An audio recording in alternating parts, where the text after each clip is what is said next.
Alright mate, how's it going, and welcome back to another episode of the Weekly Googly. If you enjoyed the video, make sure you like and subscribe to stay up to date with all the latest content, and drop us a comment if you've got any feedback or suggestions.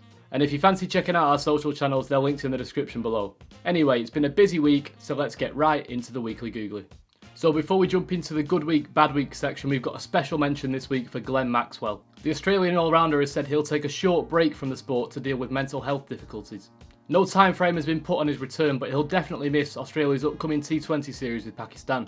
At a time where mental health problems have started to move towards the forefront of society, Maxwell deserves great praise for his proactivity, bravery and courage in dealing with and admitting a need for help. Get well soon, Maxi. Good week. Papua New Guinea, Ireland, Netherlands, Namibia, Scotland and Oman.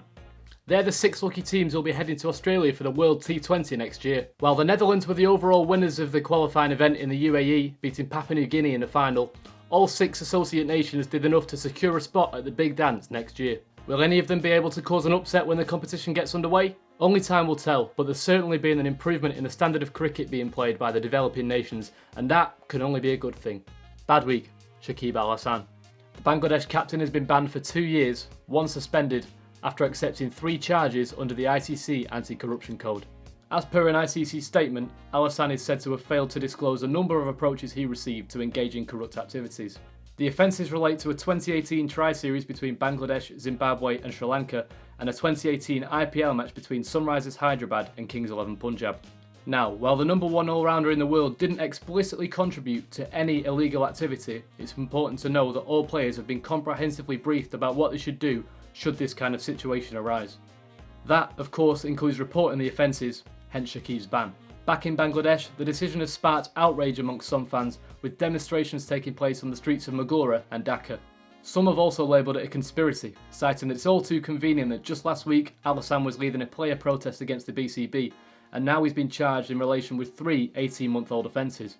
He'll be free to resume playing on October 29th, 2020. Good week. David Warner and Australia. After enduring a torrid Ashes campaign over the English summer, Warner has bounced back to form with a magnificent string of performances in Australia's crushing 3-0 T20I series victory over Sri Lanka. The explosive left-hander notched scores of 100, 60 and 57, was not dismissed in any of his 3 innings and was named player of the series. The Aussies will be hoping to continue their strong run of form against Pakistan. Bad week. Sri Lanka. On the contrary to Australia, things look pretty bleak for Sri Lanka, who were soundly beaten in all 3 fixtures. Only Kusal Perera managed to register a half-century, as the tourists were bowled out for disappointing totals of 99, 117 and 142 across the series. Even more disappointing still from a personal point of view, Kasum Rajita registered the format's worst ever bowling figures with 0 for 75 from his 4 overs. Sri Lanka must improve dramatically if they're even to have a chance of being competitive at the World T20 in Australia next year. Good week. Darren Gough. England have called upon the Yorkshireman to work as a fast bowling consultant ahead of their upcoming 2-test series against New Zealand. Gough, who is a former teammate of new coach Chris Silverwood, is the 2nd bowling consultant to be brought in on a short-term basis, following Jeetan Patel's appointment as the spin coach for the tour. Bad week. Corey Van Zyl. The interim director of cricket for Cricket South Africa has been suspended amid controversy surrounding the Mzansi Super League. Chief Operating Officer Nazaya Paya and Commercial Manager Clive Eckstein have also been suspended. The shock decision follows a formal dispute made by the South African Cricketers Association, alleging that the CSA had breached rules regarding the use of players' commercial rights for last year's MSL T20. With the 2nd edition of the Mzansi Super League set to get underway in just a few days, and several issues surrounding the stability of the national team, a dispute with the SACA really couldn't have come at a worse time for Cricket South Africa.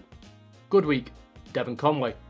The 28-year-old South African-born batsman produced a knock for the ages, smashing 327 not out for Wellington in their Plunket Shield match against Canterbury. The mammoth innings lasted over 8 hours and was only brought to an end by a declaration from Firebirds captain Michael Bracewell. Conway's 327 is now the 6th highest New Zealand first-class score of all time, the highest by a Wellington player and also the highest individual score at the Basin Reserve.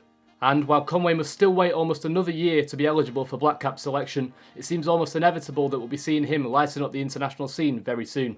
Since making the move from Johannesburg, Conway scored 1,339 runs at a staggering average of 83.69 for Wellington. Bad week. Ghulam Shabba. The UAE wicketkeeper has been suspended by the Emirates Cricket Board for absconding from the UAE setup during the recent Men's T20 World Cup qualifying competition. Shakib suddenly disappeared before the UAE's fixture against Hong Kong on the 21st of October, before eventually resurfacing in Pakistan. Further to that, the ECB has also confirmed that Shakib is a subject of an ongoing ICC anti-corruption investigation. Good week. Lisa Keightley. The Australian has been named as the first full-time female head coach of the England women's team. The 48-year-old was the first woman to score a century at Lord's and has been described by Claire Connor as the best candidate for the role by some distance. Keightley will take charge in January following a stint in the women's BBL where she coaches the Perth Scorchers as England prepare to face New Zealand and Australia. And lastly, bad week.